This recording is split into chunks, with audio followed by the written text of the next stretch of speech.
Hello, good evening, welcome to Forest Focus Live.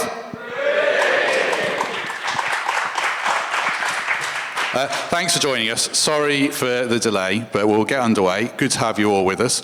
Please welcome to the stage Emily Anderson, Lewis McGugan, Mikey Clarke, and Michael Temple. Remember, crop me from the chin up, Aaron. Thank you. Right, 3 games in. Lewis, kick us off. We had you on for the transfer window special. Now we played Wolves, an extra chance to take stock. In golfing parlance, because I know you love that, are we on par for points, a little under, a little over? What would you say? Probably an up. I think we're a little under. I think the 2 home games, we'd have liked to have took 3 points at least one of them games. So I look at it, fantastic 3 points away at Southampton, but I think looking at it and taking stock, Nuno and the group would probably be looking at least probably 2 points better off than what they are now. But again, we're unbeaten, which is the main thing. So it's a good start, but yes, there's loads of room for improvement. What about people in the crowd? Would you go higher than 5 or lower than 5 or about right? Higher. What, 9? Oh, okay. You've got a few Greg Mitchells in the crowd, haven't you, Matt? I think so, yeah. Temps, does that put pressure, or will we live to regret not winning a home game, do you think? Because we're all quite excited, we're all quite happy, I think, with how we played, but will we live to regret not picking up a win against Bournemouth or Wolves, maybe? Well, we haven't really been tested by a top quality side, have we? Yeah, I think we'll regret the Wolves game. I think that was there for us to win. And I think we've more than lived with them. And 12 months ago, 24 months ago, we weren't quite on that plane. So you can see how far we've come. But I'm a realist. I'm not quite in the Greg Mitchell camp. I think 5 points from 3 is a par return. There's a world in which we had 7 points, as I said in the week. And I'm going to get it in early. I've got a stat for you.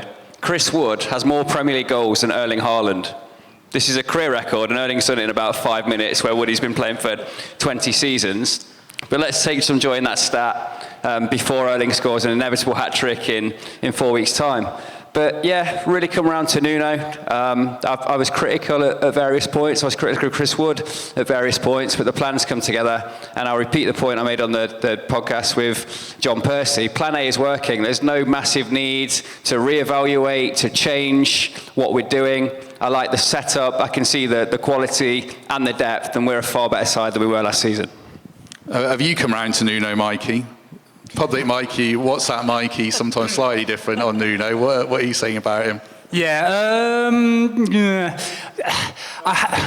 I'll be honest. Jury's still out for me, I'll be honest with you, but I kind of concur with Temps. I think it's pretty much a par start. What's really enthused me is the way we're playing rather than the points return. We look like a proper outfit now. I know I said it last week, but I'll say it again. We're taking the game to teams, and if this is what a Nuno pre-season gives you, because I think historically his Wolves sides have always started really quick, and I think we're seeing that at Forest now. So I wouldn't say I'm totally convinced, but I think I'm more at ease than maybe I was when we changed Cooper and we struggled at the back end of last season. So jury's still out for me, but like I said, I'm enthused with the way that we're playing at the moment. Is it just the subs that you're not convinced by then? Is it, what, negative or conservative subs? It's a bit of everything. You know, the way we started the game at Newcastle was just ridiculous. That first 5 minutes, we could have been 3-0 down.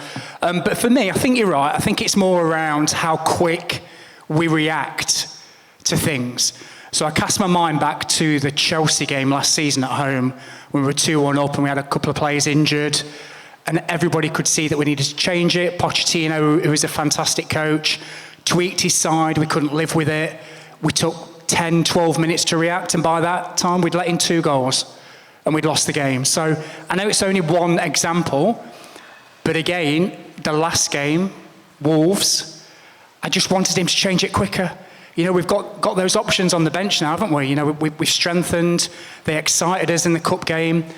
But I'm hoping that'll come.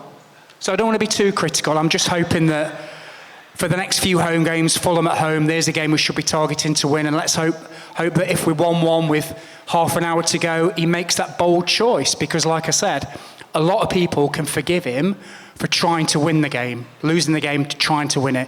What I can't forgive is just being cautious and pragmatic and being happy with a point, because I don't think we're in that place now. I think we're looking up. What about you, Emily, when we're walking away from grounds and watching, away games? How are you feeling about the start? I'm similar to the other lads, really. But I feel that my only worry is if you look at who we've played so far, Bournemouth, Wolves at home, which you'd hope we'd win, but then the last 2 seasons we haven't, so that's slightly better. Really pleased that we managed to get our first away win on the first time of asking, but again, it's Southampton, so it's hard to judge.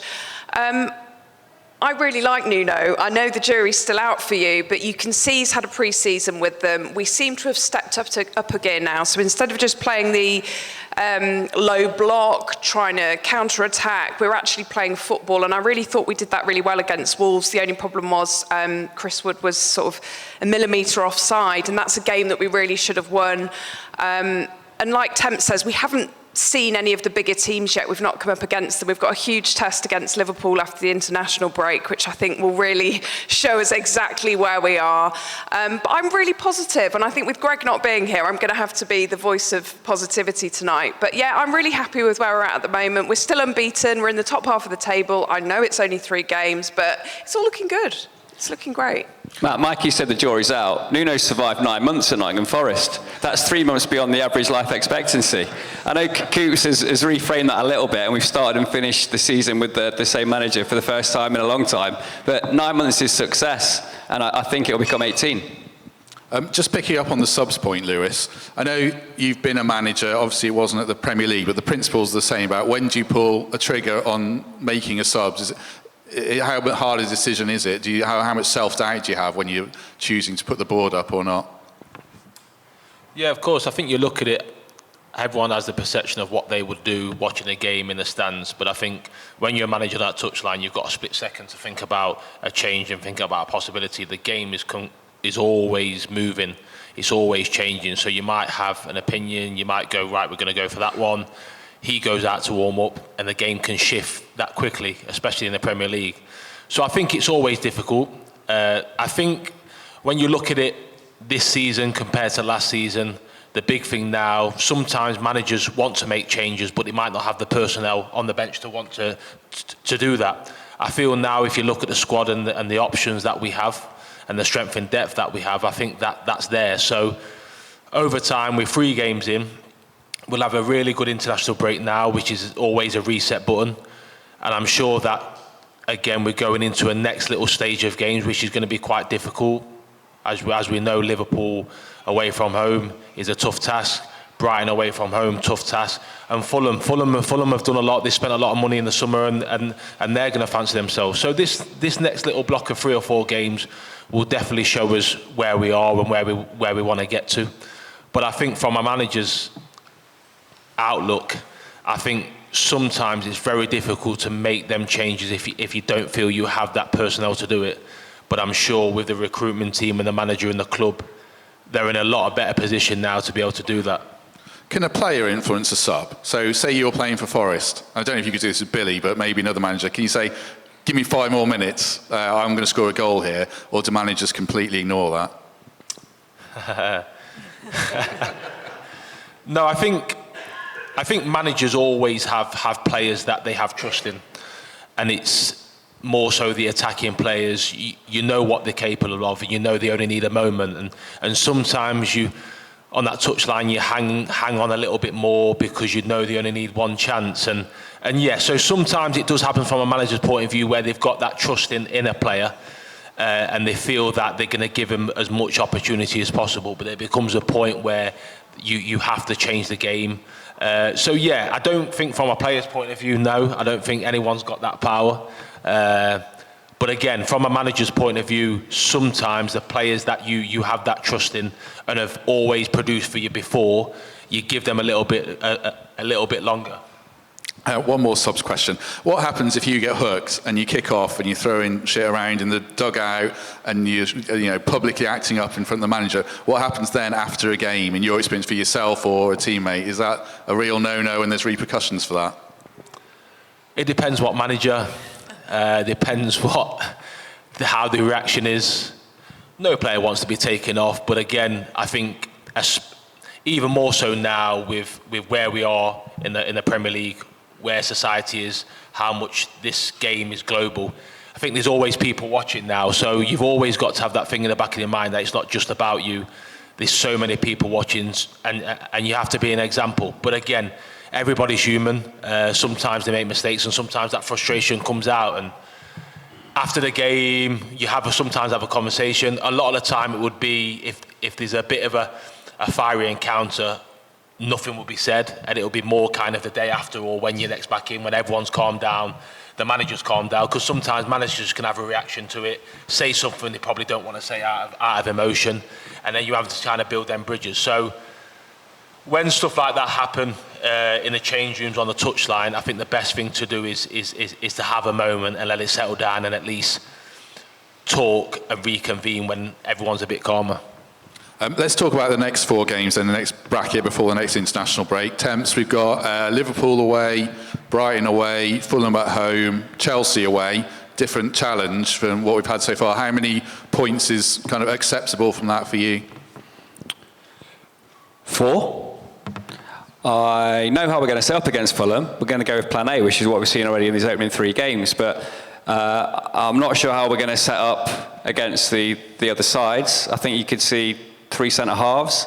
I think you could see a different blend in central midfield. I think you could see different tasks for the wide men. I think it may be an opportunity to see what Nico and Rino can do as wing-backs. So there's going to have to be the kind of the away strategy against better sides is going to have to come to the fore. We don't know what that is yet. We've seen we can live with and excel against bottom half Premier League clubs, but I think that might leave us a little bit too exposed if we would take that plan and that team selection into Liverpool away. They haven't suffered for the loss of Jurgen Klopp so far. He's taunted his Dutch colleague Erik ten Hag in the manner in which he's targeted Casemiro and taken Man United apart. He'll have done his homework on Forest and give us the respect we deserve. But what he hasn't seen is how we're going to set up against these better sides. So interested to see it. I suspect there'll be 3 at the back, and just fascinated to see what that blend is in central midfield, because these are the best central midfield options we've had for me in living memory. Sorry, Lewis. But I just think this. So many choices to be made there. I wonder where Yates is head at. I wonder what's going to happen when Danilo comes back. I wonder how easy it's going to be for James Ward-Prowse to displace Elliot Anderson. I suspect pretty straightforward, but some big decisions for Nuno to make, and we're going to see a different way of Forest playing. Same question, Mikey, for the points tally.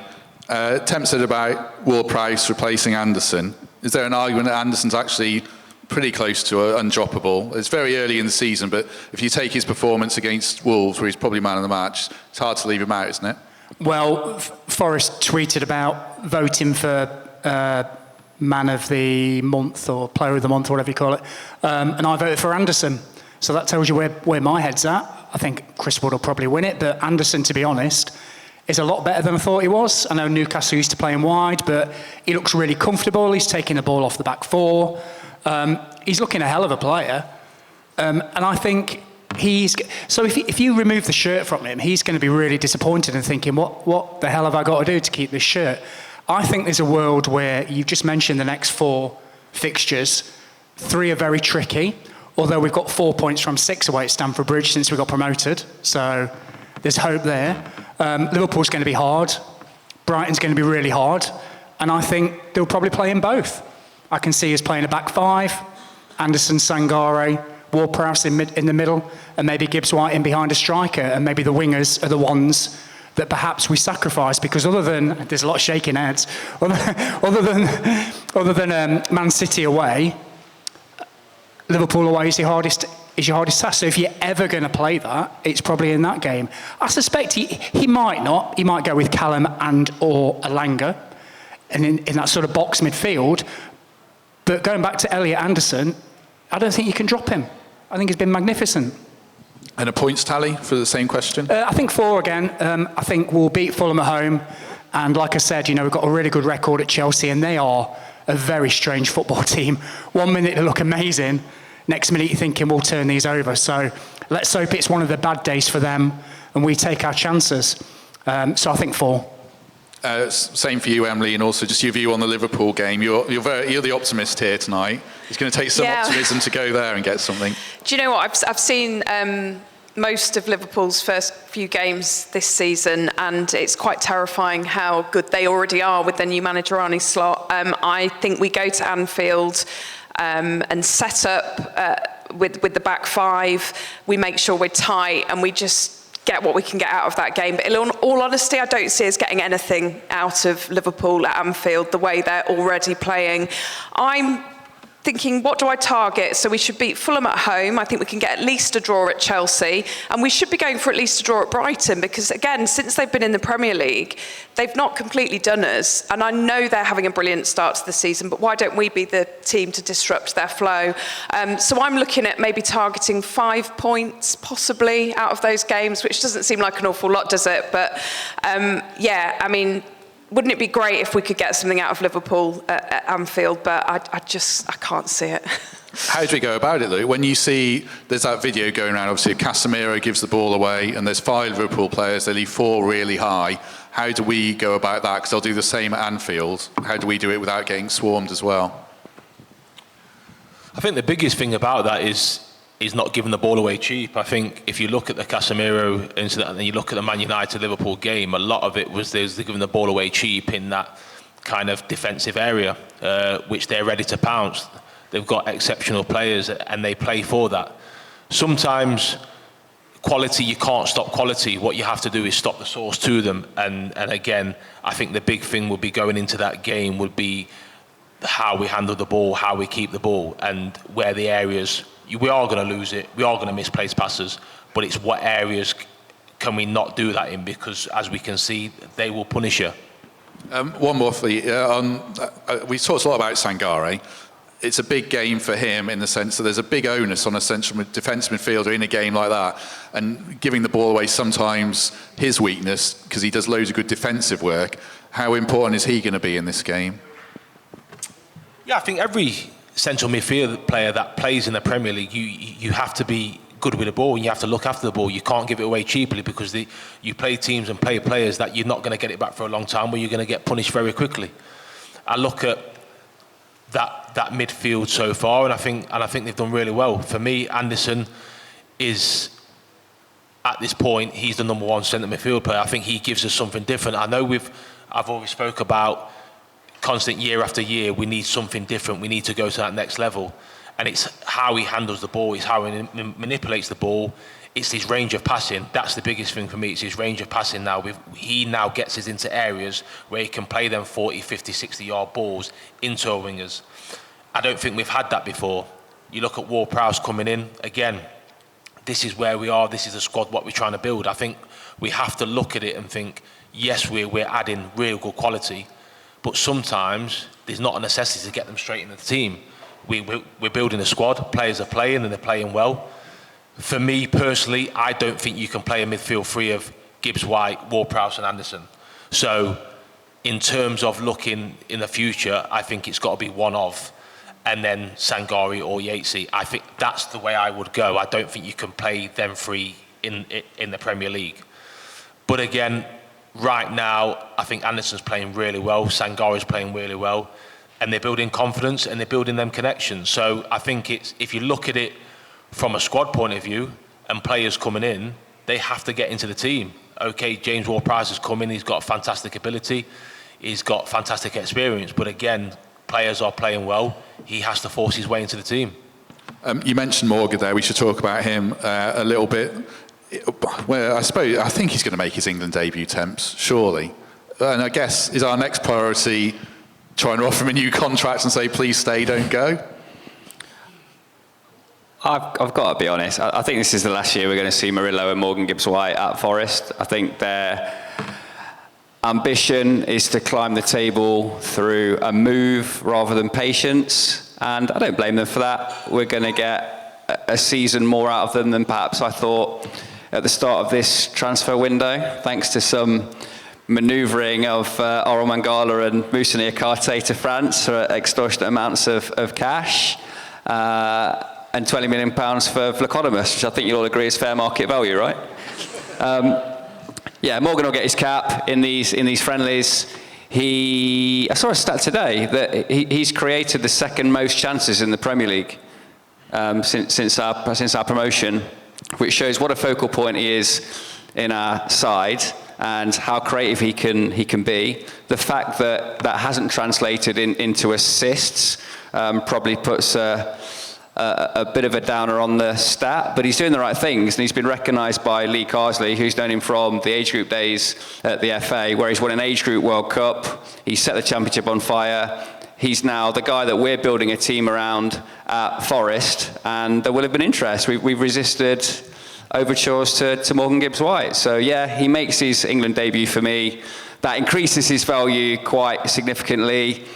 Can I see a world in which he signs an extended contract? Probably not, on balance of probability. So to the point Lewis has made about Elliot Anderson, or whoever it is being groomed for that number 10 spot, I think they'll be needed in August 2025. But let's enjoy this season where we get the best out of him. It would be a massive coup for this club if they could sign an extension with Morgan. And I don't mind admitting that 2 years ago, I was sat on my landing debating with Fletch about the fee that we paid for him. He's repaid it in spades. He's been a creative fulcrum in a Forest side that hasn't always been on the front foot. And now we're more on the front foot. You'll see him shine this season.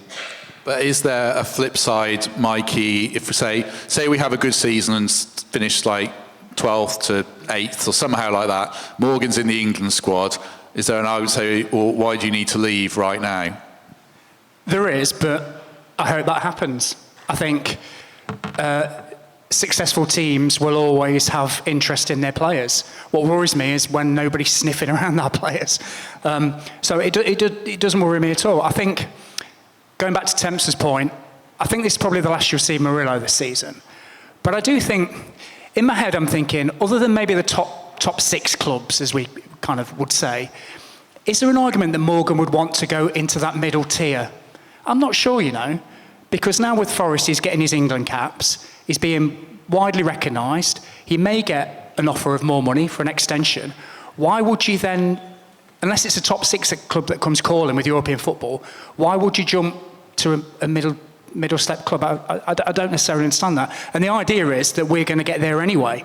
So I can see a world where Morgan stays and Morgan gets offered a new contract, and so does Callum. But I do think Murillo is probably the end of the story. But to answer your question, Matt, it doesn't worry me at all. These are the good conversations we should be having. Teams are in for our players. Ace means we're doing well. And also, Emily, like one reason I kind of hold a bit, you see how happy he is at England. I mean, he's loving it. Yeah. And it's great for us, to have a Forest player, a current Forest player in the England squad. It shows that hopefully we're on the right track as well. It's fantastic, isn't it? When the England squad was announced and Morgan was on it, I was so happy. It was like the best news I'd heard in a long time. But I've got real mixed emotions. I'm watching the Instagram feed and watching him having a great time with the likes of Anthony Gordon and the likes. And I just worry, what if they're in his ear telling him, come to a bigger club, come to a top 6 club, get European football. And I worry that he will be swayed by some of those players, seeing the sort of glamour of it. But equally, you can see he's really happy at Forest. I think he quite likes being the big fish, doesn't he? He's the main man for us, and the team works around him, and I think he quite likes that. And I'd like to think, like Mikey said, I'd like to think that we could tempt him just to stay for a little bit longer, because my only concern is that if he does go to a top 6 club, he's not going to be the star anymore, so he could be a squad player, so he's not going to be that focal point, he's not going to be the captain. I hope we can stay keep hold of him for as long as possible. And I'm sure I'm not the only one here to say that when he leaves, it will be a really sad day for the football club. But I just hope we can hold on for him for as long as possible. But isn't it great, though, that we're talking about an England international that will hopefully make his debut against the Republic of Ireland on Saturday, and maybe even bag a goal? Hopefully so. Could it be a catalyst for him, Lewis, as well? He's around like, I think Harry Kane's in the squad, but there's some, top players in there. Even if he doesn't play, just having a week or in that environment, it can only help him, can't it? Yeah, I think the biggest thing of what you've touched on is, as Emily said, how happy he is. You have to understand that he's gone into an England environment which could be daunting, but he's gone there with people that he knows. The manager knows him. I think if he got picked last year and went in with Gareth Southgate, the manager, I think it's a whole different outlook. He's going into the unknown, but he's around people, especially the coaching staff, that know him, which is a massive thing. So straight away, he's relaxed. Straight away, he's comfortable because the people making the decisions already know what he's about. And so that's a massive benefit for him. I also think Joleon Lescott's on the staff as well. Again, it's all the people. And then normally with that, within the FA, a lot of the kind of backroom staff, the sports scientists, the physios, a lot of them work through the whole age groups. So again, he will be in a comfortable environment, even more so now with the manager in place that knows him and trusts him. And again, being around good players will only make you better, will only help you.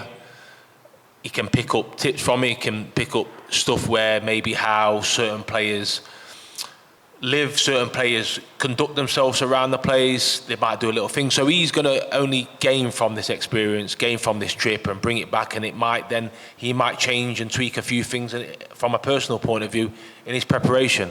But I think it's an exciting time for him. We speak about, and the Temp said about the two players. I think Morgan has been terrific since he's come to the football club. I think some of his abilities, some of the stuff he does is a joy to watch. I know we always talk about losing him, but when you talk about players leaving the club, you've also got to think, where did he go and who buys him? And I just don't look at this point in time and I think, who's going to spend that money? You've got to think the amount of money that we brought him in for. So you're probably going to be looking, since what he's done, now with the England thing, is going to be double that. So you're talking 70, 80 million pounds. I don't know who pays that. And the only thing what I would say, what will take him to that top level right now and where he's a bit behind, is he's got to get double figures in goals. That's the only thing that he's missing. And when you put them up against the other players, and we live in a football world now is so analytical based, that's what they look at. We go to games and we see what he does. But these clubs, when they look, it's all about the stats. And on the stats right now, yes, I know Temp said about creating and stuff like that, on assists and goals, for that number 10 position, I think it needs to be more for him to go to that top level. So if I said 75 million, would anyone take that if it was offered? I see one person nodding at the back there. A little nod, doesn't want to give himself way too much. 80 million? Morgan's agent at the bar saying, yes, Davis. Yeah, his agent would be all right. What would it be, like 90 million? Something like that. That's a lot of money. That's a lot of money. Still people say no. That's a lot. Let's just, before we go to the interval, I just wanted to ask a couple of questions about Leicester City. Is PSR dead in the water, Temps, now? Because it's such a shambles. Well, we're waiting for Man City to get cleared, it feels almost inevitably. Shall I stand up? Forest perspective, what an absolute shambles. So we've sat there watching Man City and Chelsea being kicked into the long grass for months. And then we're spending, there must have been some conversations behind the scenes, we're sneaking 10% over here, Nigel, or whatever it would have been. And then thinking, there's going to be no action taken here, Premier League are toothless, we're home and hosed. And then that press release drops about the Everton points, and all of a sudden, boardrooms around the country would have gone, like gulped on the water, and thought, yeah, we've got a bit of a problem here. And then they gunned for us, promoted, I suppose, upstarts in a sense. We've disrupted the natural order. We've come up and stayed up. And now it feels even more personal because they haven't been able to enforce the rules against Leicester City. And we'll get the view from the Leicester City/Forest household in a second, Emily. And it's just toothless. And I read that explanation that Nick DeMarco has pounced on quite rightly, really respected sports lawyer, the guy that we employed to try and find a loophole and who successfully negotiated down our points loss. And he's constructed an argument around the charges being levelled whilst Leicester City are in the Championship. Premier League have lost a lot of credibility there. They still haven't acted with any pace or precision on Chelsea or Manchester City. Everton and Forest are the most unlucky clubs in the Premier League because they've, if I can say it, had the balls to take us 2-1 at a time when they've refused to do it with more established sides. And then this thing's just laughable for me. So credibility in tatters. We're the victims of that. Delighted that we managed to stay up without, even with the points deduction. And we've done the transactions already to ensure that it won't be a problem this time around. But absolutely shambolic. I think we'll be booing the Premier League anthem again, having celebrated VAR briefly at the first game, Matt, it has to be said. Saved us there. But yeah, terrible, terrible decision. Emily Anderson, what's the mood like in your house? Oh, do you know what? It's been a great summer because I keep reminding the blue side of my family that they've got a 10-point deduction on the way. So when the news came in the other night, I was gutted.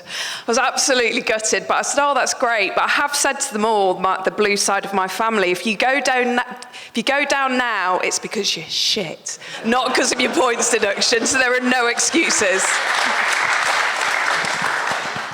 We can relegate them in May, don't worry. 3 games to go. I can't cope with that pressure. And do you know what I really can't cope with? I don't know if anyone else is feeling this as well. You can't ever want Leicester City to do well, but equally, I'm fed up of them berating Steve Cooper, and they're blaming him for this, where in effect it's because they haven't got a very good squad.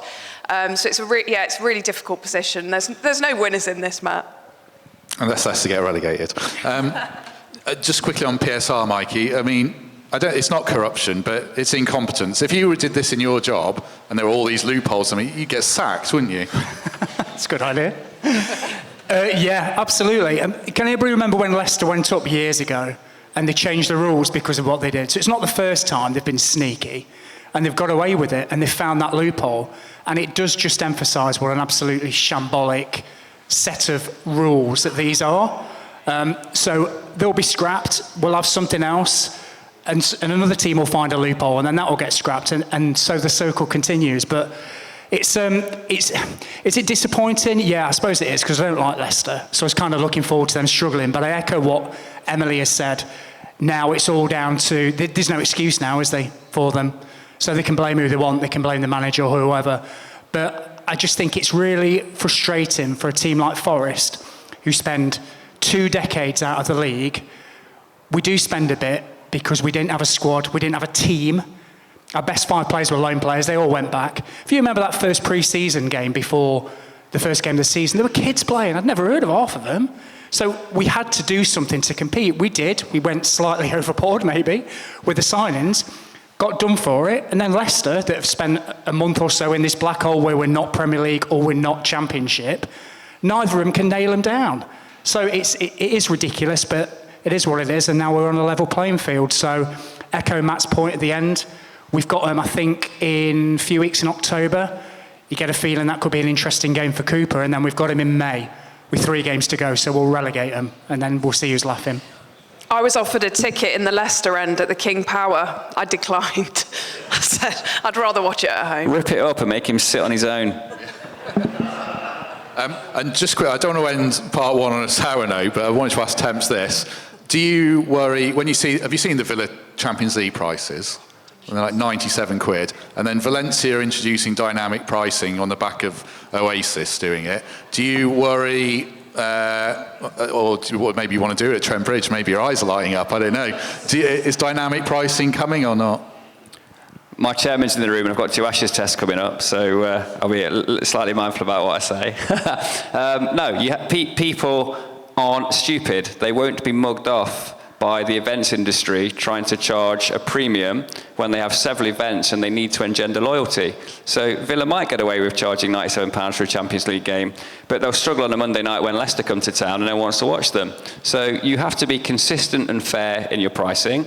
Forest, worst outliers, they have increased their prices. The City ground's still full, but that there are measures in place to ensure that families and young people can still attend.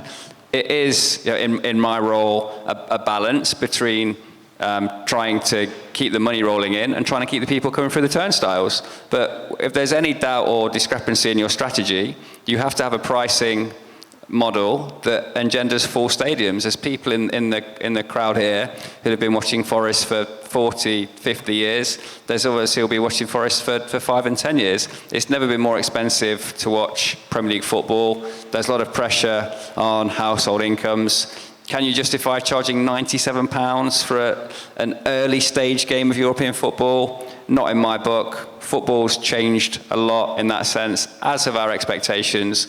But in short, Aston Villa have made a mistake by trying to charge £97 for a midweek fixture.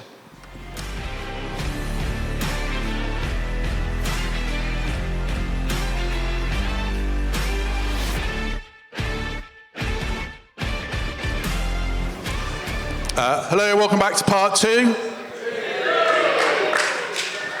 I should have had something better to say for that, sorry. Good to have you with us again. Just show your appreciation for the panel once more, if you would. I always think Matt Davis should have a hype man or someone to introduce him. And I've said this a couple of times. He kind of ambles on and apologetically says, welcome to part 2. Yeah. Can we start again and I introduce you? Or Lewis introduces you? Lewis doesn't want to introduce me. Lewis is way too reserved. Like, you do it. Ladies and gentlemen, Matt Davis! Welcome to part 2. What would your walk-on music be, Temps? Eye of the Tiger. Let's do these questions that people have given us, I think.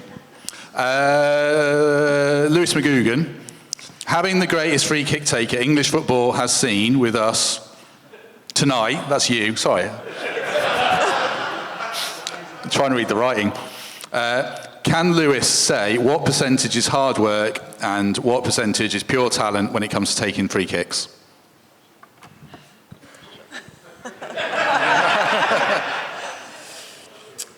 No, I think from a personal experience, it was something that I practiced from when I started playing football. Every single team that I played for, when that was just grassroots, when I joined the academy at 8, every single team I played for, I was the set piece taker.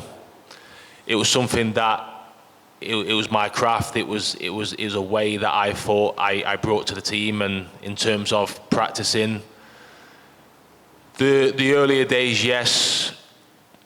When I got to kind of first team level, it was more just maybe honing it in at certain times, but the practice had already been done through the years. But I always used to look at it, I've said on the podcast a few times that a set piece, a free kick, kind of 25 yards out anywhere, I had the mindset of, if I get it over the wall, the keeper's not going to save it.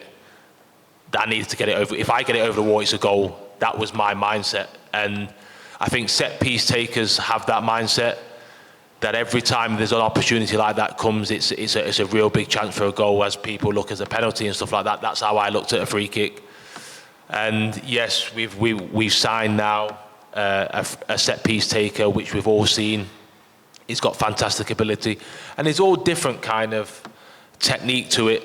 I think if you look at Ward-Prowse's technique, it's not really a technique that I use, but again, there are only finer details at that stage what are different, but we all have our own kind of look on it. A lot of it, which sometimes probably fans don't see, is a big thing about set piece takers is their steps away from the ball. Every set piece taker has a different step. So I always used to be kind of 6 steps, and then I'd do two to the left. That was my run up. That's where I felt comfortable. And if you look now, if you look at different set piece takers, they'll have their own setup, but it goes right down to that point where every single kind of step back and their run-up is calculated for a reason. Temps, do you want to tell us about your setup?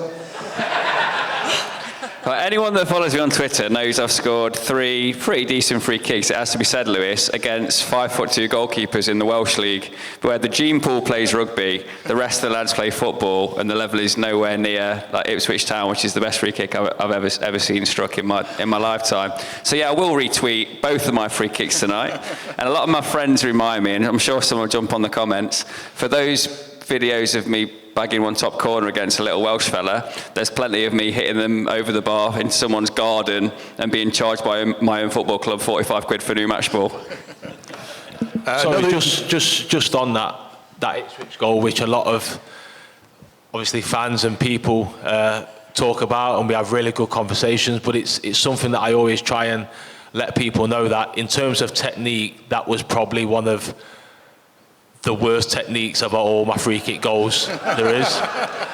And the reason why I say that is you always want to strike the ball properly. And as all people, when we play football at various levels, sometimes you hit a ball and you know soon if it comes off your foot that you've caught it well.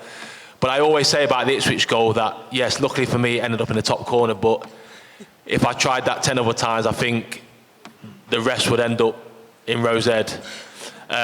So in terms of technique, if you're looking at it, that is a perfect example of different techniques. And that Ipswich goal, yes, I know it looks from afar of brilliant technique, but I'll be perfectly honest with you, I just ran up and smashed it and hoped for the best.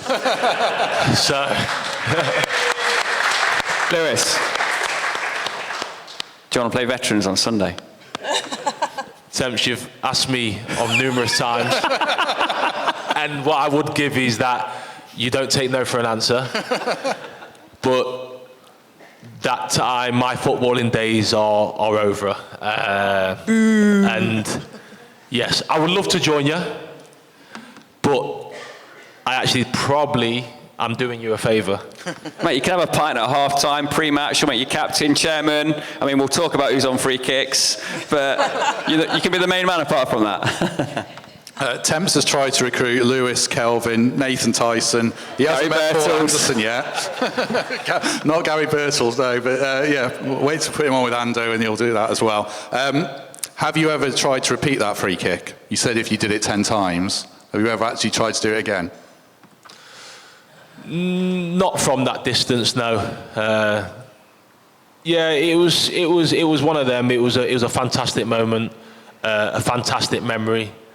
Sometimes my son looks at it still and wonders how I did it, and kind of looks at us when we play in the garden and think, how could that person now do that? But again, it's a moment that will stay with me for the rest of my life, and I'm very thankful. And when I speak to so many fans, and it's a moment that they treasure, and I'm very thankful that I give people that opportunity. So. It's something that I've never tried again, and I always kind of talk about the story of just before it.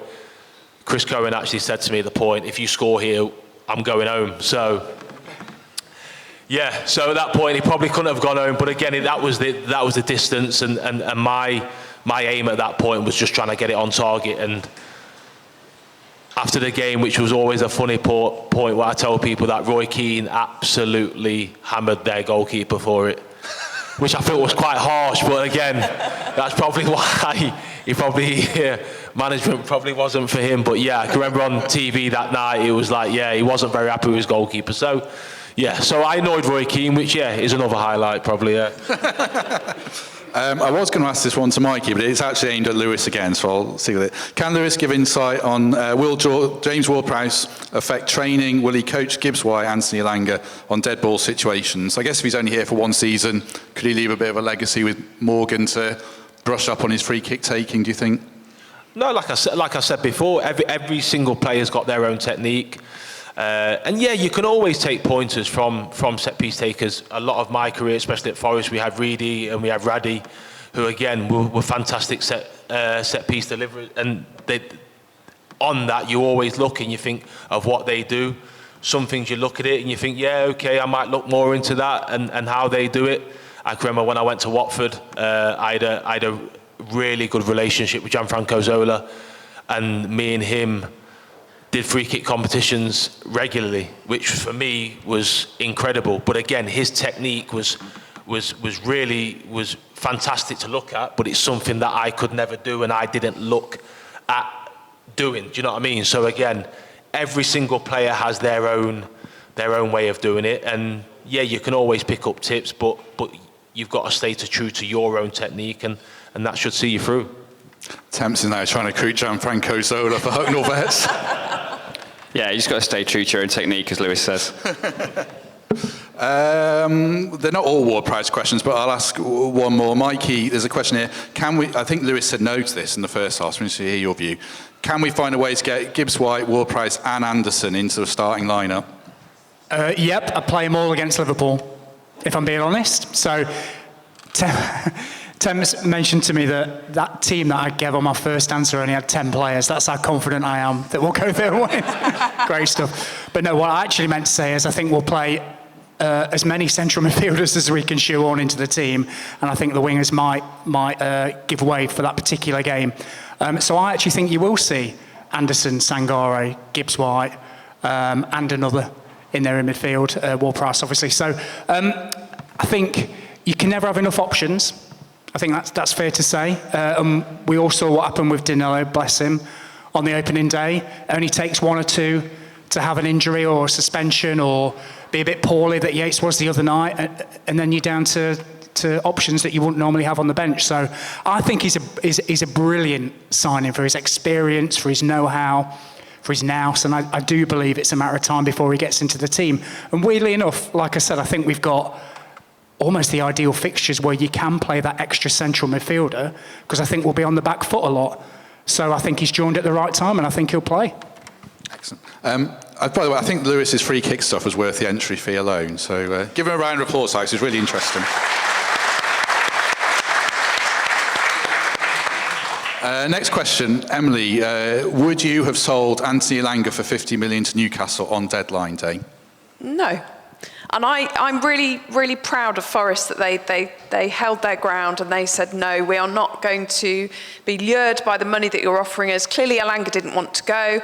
He's happy at Forest. It is a lot of money, and it's a lot of money to turn down, but I think it would have been the wrong move for him, the wrong move for the club. And I felt quite proud, actually, because we've had the mickey taken out of us, haven't we, for the last few seasons, on deadline day particularly. But Forest stuck to their guns, and that's all good with me. And by the way, you know how we talked about Mikey's formation, and a couple of people maybe scoffed at the lack of width in the team? Anderson can play out wide, so you know he can move up onto the wide. So yeah, I think James Ward-Prowse, Anderson, and Gibbs-White in a team is a good option. It wasn't a lack of width; it was a lack of players. It was 5-3-1, and we're trying to contain Liverpool.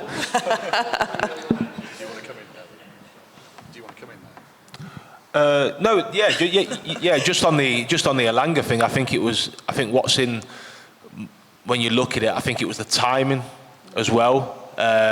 Maybe a question again to the audience would, I know we're talking about £50 million, which is a lot of money, especially when we brought him into the club. Would maybe the club still have that stance if that was the first week of the window, or over the summer? Again, I think the big thing again on the last day, you don't want to lose anyone in your main squad. I know you're always looking to kind of get rid of the players that aren't playing, but I think when you look at that one, it was more so to replace. They had no time to replace him. So again, if that offer then came again in the summer, what would it still be that kind of answer? Again, would the fans still have that answer of turning down 50 million? Or is it more of like, if we had the opportunity to replace, would they reconsider it? I think I read as well, he's such a massive influence on the dressing room, Elanga. He's a real positive force, and you can see that in the videos that they released. And I think they were worried that, particularly with it being so late in the window, the impact it could have on the dressing room if he was to go. So actually, it's all kind of worked out in our favour. But like you say, 50 million at the beginning of the window, which could potentially rise, would be really hard to turn down. But I'm glad we did. Can I just play devil's advocate just slightly? Ooh. I think, I'm not saying I'd sell him, but I think if you buy a player and then within a year you can treble your money, that is good business. Now, you may correct me if I'm wrong, I'm sure he has a big sell-on percentage to, a lot of people nodding to Man U, and that might have come into the thinking as well, so it might not be the profit that we think. But I think that goes back to the good business, right? If we are buying players and a year down the line they're worth 3 times as much, that says to me we're doing something right. Just to show of hands, mate, the deal potentially included Almiron as well. So if we would say 50 million including Almiron, would anyone have taken that? Put your hands up. 2, 3.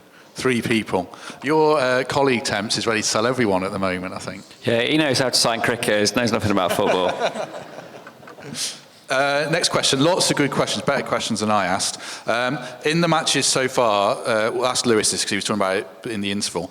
Hudson-Odoi and Elanga seem to have been less effective due to the opposition being set up to neutralise them. Should they be more off the wall and change their approach during the game?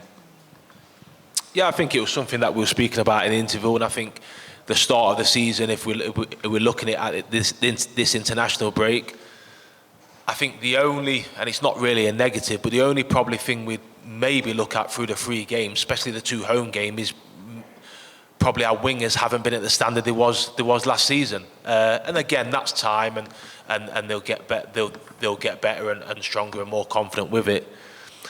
But I look at it and I think especially Hudson-Odoi, I think he's got so much ability, but sometimes I would like him to maybe go on the outside a little bit more.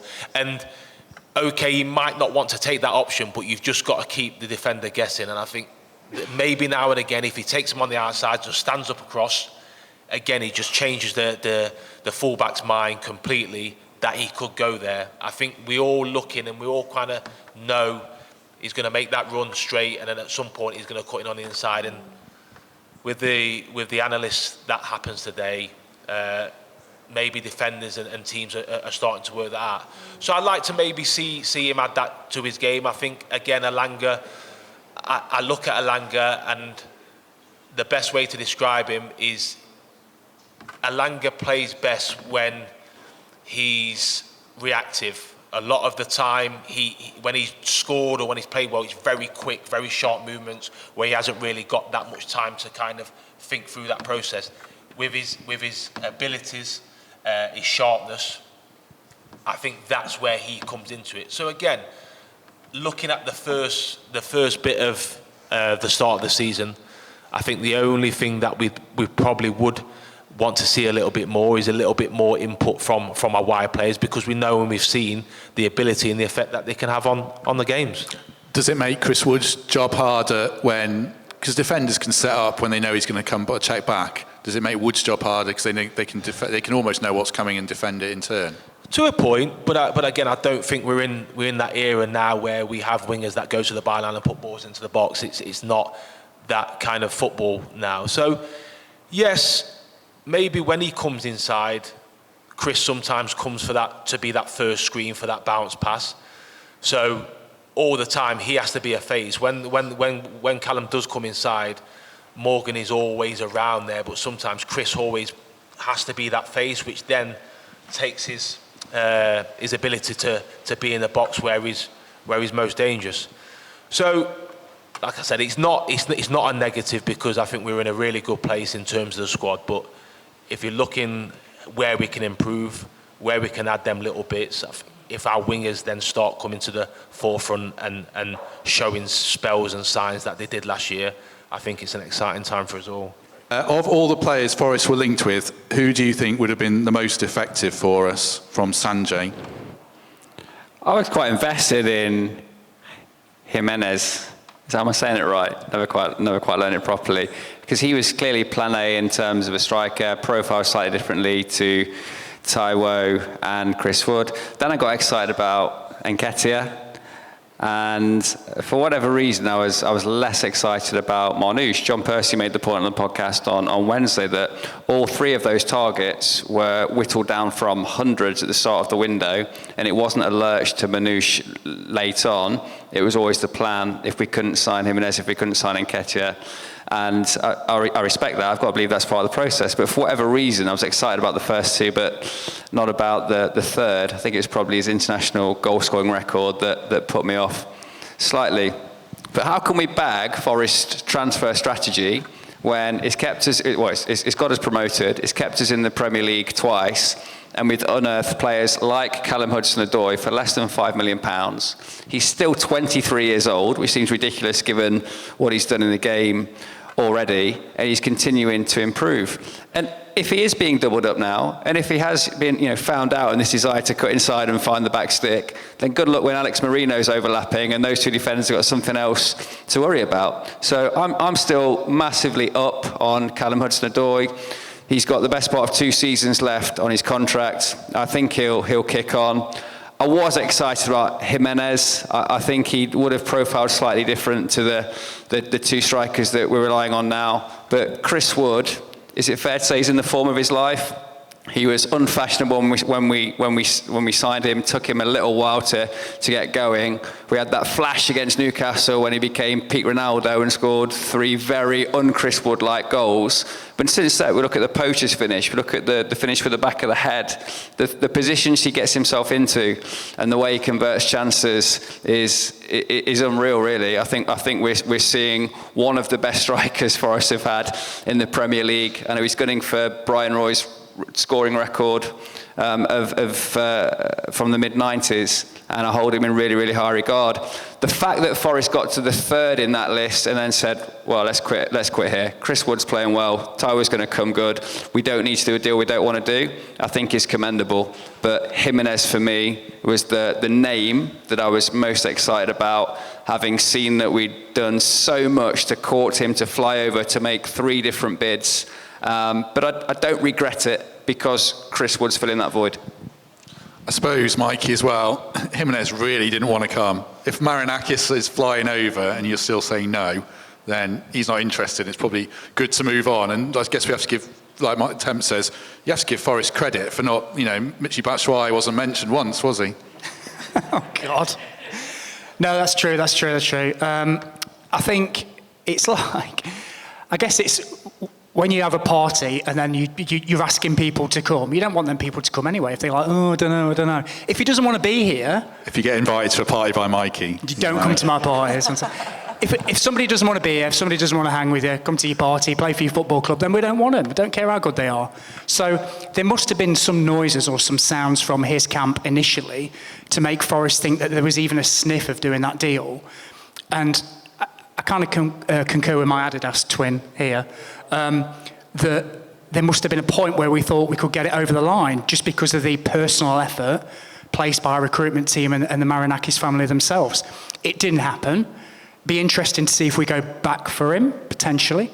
But the one for me was Nketiah, just because I think he's at an age now where he wants to be the main man, and he'll be that main man at Palace.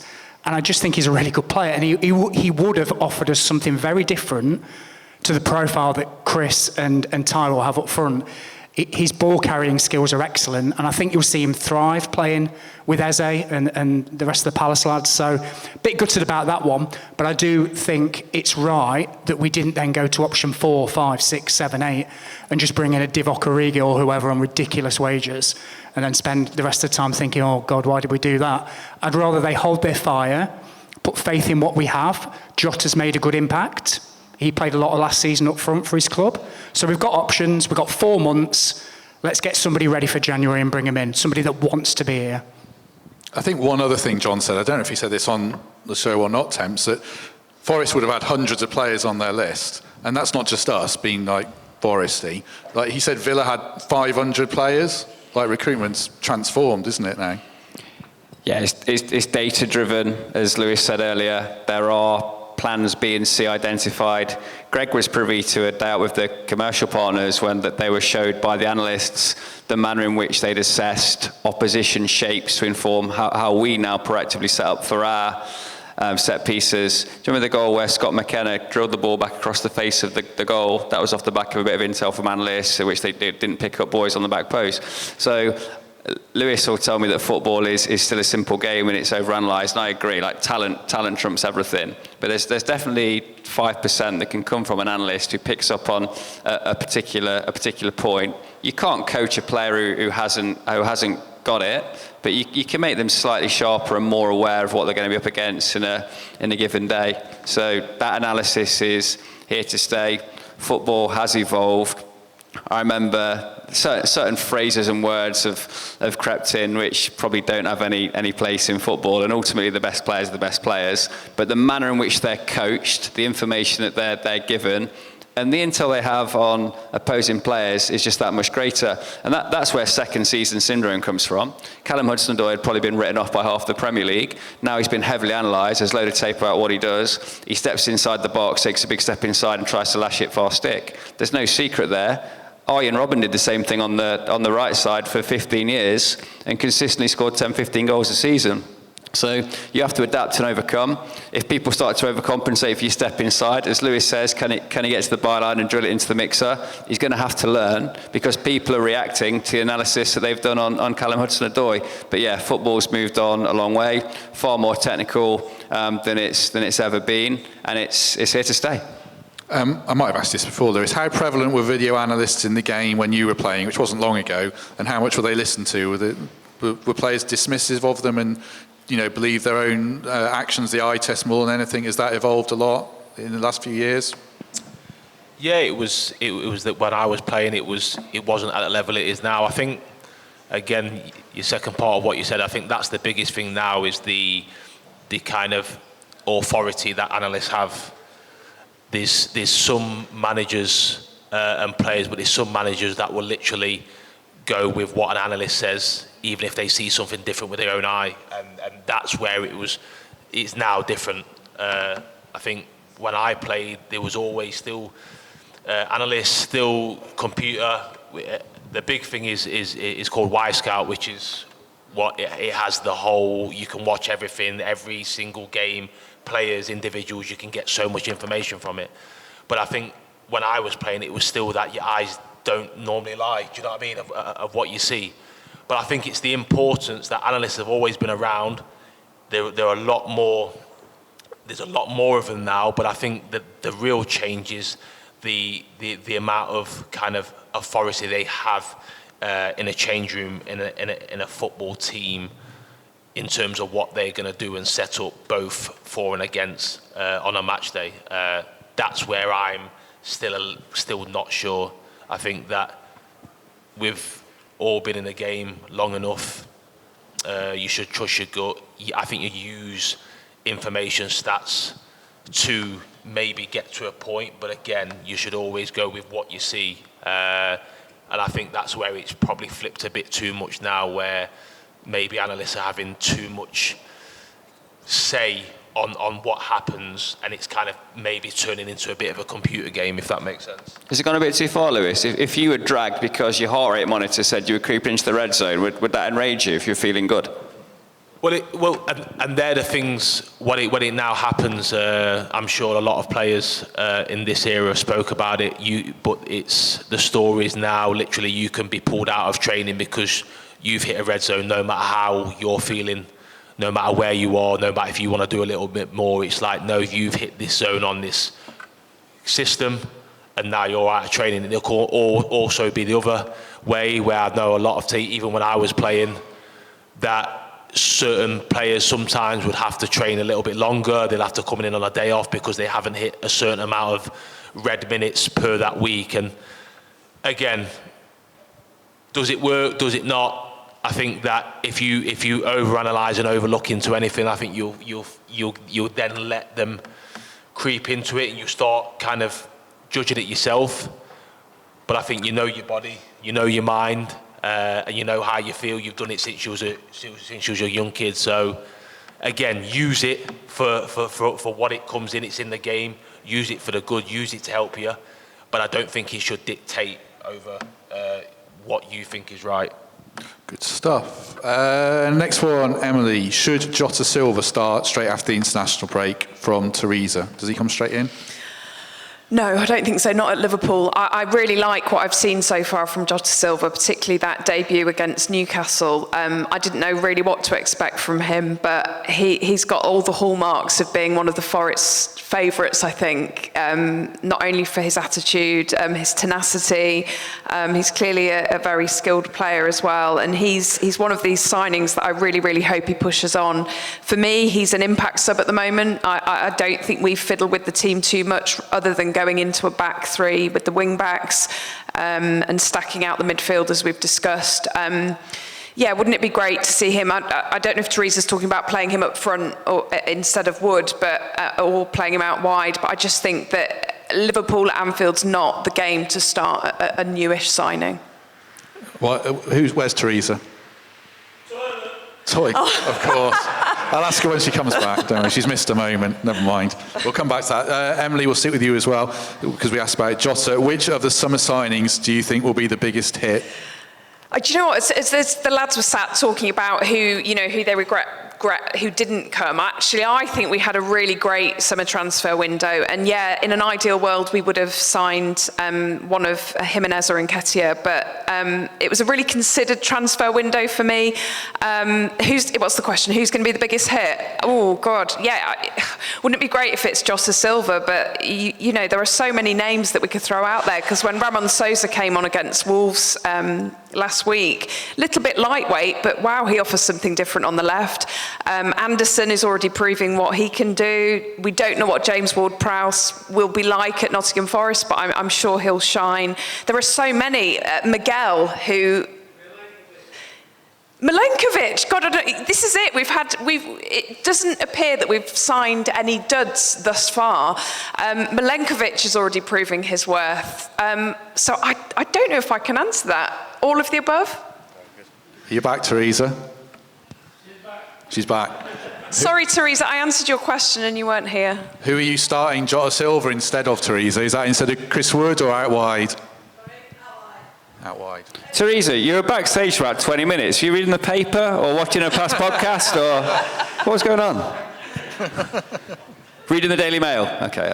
Very good. Very good. We'll just go with the same question. Go around the room actually quickly. Mikey, the same question. Biggest hit signing. One of two, but I will pick one. Like I said, Anderson, I think he's brilliant, and I think he'll play until something happens. I'm really surprised with him. I think he's great. But who mentioned Milenkovic a minute ago? Yeah, mate, he's good, isn't he? Like, honestly. He speaks so much as well. You can hear him shout from where I'm sat at City Ground, and he's the leader that we've been after in that back four. So we had a problem, obviously, with set pieces. We've signed a massive goalkeeper, the best header in Serie A last season, and some guy that can put it in the box on a sixpence the other way. So that's a hell of a way to rectify the problem that we had. But I think Milenkovic, for the money that we got him, for his experience, he's captain in his country tonight against Spain, I think. So he is, for me, the real deal, and I think he's a snip at what we got him for, so I'll go for him. What about you, Lewis? And the impact he could have on Murillo, would it be Milenkovic, or are you looking at someone else as a potential biggest hit? Yeah, I think it's still early days, but from my point of view, I'd probably say Anderson. I just feel that he gives us something completely different, and maybe a bit biased because I played that position, but looking at the Newcastle game, I thought that's when he showed again, picking it up off the back four. He was spraying balls. That's just what I want to see now. I think that we need that kind of midfield player, and I think he's that difference maker in that area, along with the other players that offer what they do. But I think he's the difference maker in that position where what we actually needed. Same question, Tem. So also any worries that we didn't get a striker? There'll be a lot of hindsight if it goes wrong, but is that the one concern? Well, look, let me make a case for James Ward-Prowse. He's played 200 plus appearances and made 200 plus appearances in the Premier League. He's 31 years old, led West Ham in all kinds of metrics last season, and even mid-season would not have even been considered as a player within reach of Forest. So for me, he's going to emerge from the pack as the most impactful and steadying signing that we've made. I think we can trust him from the get-go. He's match ready. He's from that Southampton school of quality central midfielders. That's a top-rate academy that's churned out some unbelievable players. And we're lucky to have James Ward-Prowse on a season-long loan with a contribution to wages and no obligation to buy. Fantastic bit of business. The only reason we're not excited is because we haven't yet seen him in a Forest shirt. I think in 5-10 games' time, we'll be reflecting on that being one of the deals of the window. Do I regret not signing a striker? Not while Chris Ward has scored more goals than Erling Haaland and continues to lead the line for Forest. Physical presence, he's converting chances, super efficient, and at the minute, he's a long way ahead of Taiwo. Who asked, do you think we need a keeper in January? Did you do that just to wind Lewis up, because it's his pet hate? Do we need a keeper in January, Lewis McGugan? No. Does anyone on the panel think we might need a new keeper in January? I trust Matt Sells. I think... Oh, I don't want to sit on the fence. I think Sells is steady, but is he the guy that we need to push us to that next level? Probably not. Sells would be a brilliant, steady backup that plays in the cup, but I'm not sure he came here to be a backup. So the answer for me is not desperate, but if one of high calibre comes, then I think we should push the boat out. Because I think, for example, the Liverpool keeper, Kelleher, is it? Liverpool keeper. If we got him on a 5 or 6 year deal, judging by his stats, you look at his stats, I'm not a big stats man, but you look at his stats, he's solid. He could have been our keeper for the next 5-6 years. And you spread that cost over that. So it's a big investment, but when Everton bought Jordan Pickford and gave him a 6 year deal, he's been in their net for 5-6 years. So I think if one is available of true calibre, go for it, otherwise don't worry. Samba, great shout. Yeah, he's one, absolutely. We should never let him go. You wanted to come back in? I thought you'd almost reeled him in. Sometimes the signings you don't make. So we could have gone out there, no question, and convinced Aaron Ramsdale to sign for Forest. If we wanted to go back with a second bid for Kelleher, we could have done it. But it's at the expense of strengthening centre mid and striker, which is the priorities that we'd identified. So I'm proud that we didn't, because I hold Matt Sells in a far higher regard than Mikey Clarke does. And I think we can spend the money better elsewhere. It's not a worry. He looks like a footballer. He can distribute. His hands are good enough. Yeah, look, we've analysed goals where there's maybe a slight weakness at defending the near post, particularly when there's a winger drilling it from the byline. There's no perfect keeper. Sells is better than what he's replaced. I regret letting Brice Samba go. We've said this consistently for a long period of time. If he was on 8 clicks and wanted 24, 30, we should have done it overnight, and we'll live to regret that. But that ship has sailed. Henderson was plan A, got injured at the wrong time. He would have been the keeper. We dropped in massive resource to get Keylor Navas here for a period of time. And beyond that, we took action because Vlachodimos and Turner were nowhere near the level. Absolutely nowhere near the level. We can do what we want to do this season with Matt Sells. We don't need to drop mad dollar on a top end keeper for me when we wanted to improve the side elsewhere. Did the right thing in not forcing through that deal, and I'm backing Matt Sells for this season, whatever Mikey Clarke says. You're too old to say mad dollar. Yeah, I regret that already, actually. I'm a 40-year-old Philip Schofield lookalike. I shouldn't be using phrases like that. I agree with everything Temp said, actually. Stop being negative, Mikey. No, I'm not being negative, I swear. I think Sells is solid. He is solid, and he is an upgrade on what we've had in the past year or so. There's no doubt. It's just the ambition of these owners is huge. It's huge. So if a real top-end keeper comes, I guarantee we'll sniff around. And if we can bring them in and they're at the right age, they could be our goalkeeper for 5, 6, 7 years, just like Everton did with Pickford. So it's not an urgent thing, but we shouldn't keep our eyes closed because you don't know what's going to happen in January. You're so close to reading Lewis, and he's looking at me every few minutes. No, but he's twitching. he's biting his tongue. We'll just finish quickly then. go down the panel, have you changed your opinion, Emily, on prediction for the season? Are you going to do Greg Mitchell and scout European locations, or are you still saying the same prediction for we'll finish after 3 games now that we've seen a bit of the team? I predicted 13th in the Premier League.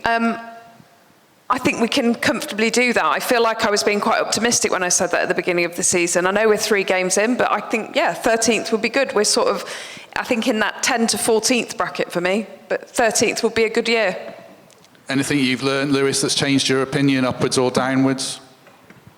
No, I agree with Emily. I think that's that next step. That's that next block where we need to look at. Again, we can't get too far ahead.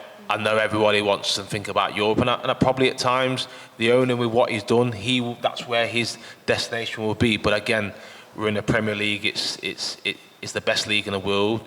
We have to understand we're in it, be very privileged that we're in it, but understand it's very, very ruthless. And there's so many teams in every year that get relegated and probably didn't expect that. So we have to just improve every year. And I think when you look at the first 2 seasons, we find ourselves in the same positions coming the end of the season. And I think, can we not do that? And if we can get into that next bracket, whereas 14th of the likes of Crystal Palace and Fulham and them kind of teams, that's where we need to be. We build on that. Anything more than that, brilliant, bonus. But I think that's where we should look as a whole football club. Mikey, 18th, 19th, what are you saying? Yeah, we'll stay up on the last day, we'll struggle. No, I'm joking. I predicted 15th, and I'm going to stick with that. But I do think we'll be as comfortable as 15th can be. I think there'll be a gap. I think 1 or 2 of the bottom sides will struggle. Southampton, for me, you can't play like that in the Premier League. No chance. So I think unless they change their approach, I think they'll struggle. I still think Leicester will struggle. And then Everton, surely it's time for them, right? I mean, how long do you have to circle the drain before you get pulled in? So hopefully they'll go, and I think there'll be a few other teams that struggle as well. So I think we'll finish 15th, but I do think we'll flirt a little higher, and I think we'll be safe with 4, 5, maybe even 6 games to go. Not the heartache or the heartbreak, should I say, that we had in previous seasons, and I think everybody will be fine by sort of Aprilish. And Temps, last word to you. I think the bottom 6, the promoted 3, Wolves, Palace and Everton. I think Everton look in particular disarray. That's a dispiriting defeat, having been 2-0 up. I see Daishi and Woney sat around Bridgeford every now and again. And they're going to be in a world of pain this season. I think it's really biting. And I think they, unlike us, are already looking for plan B within their squad, and the options just aren't there. I think it's very hard for anyone to come up and stay up. The manner in which Southampton have gone about it is quite kamikaze. I think Matt's made this point. Lee Martin is sticking to an ethos to make himself employable in the future, but it's going to get his team relegated in the same way it did to Vincent Kompany.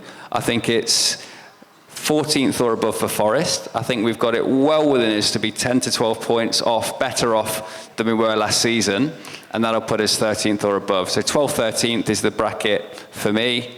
I think I've been consistent in that, Matt, from our prediction show, and there's far more improvement to come. Yes, we haven't been tested by a top-tier side, but we've competed against the sides around us, and we've put a team to the sword already. So I'll be happy with that. I think it represents progress. And the problem with the Premier League, every team is really good. Just before we draw the raffle then, please show your appreciation to Emily Anderson, Lewis McGugan, Mikey Clarke, and Michael Temple.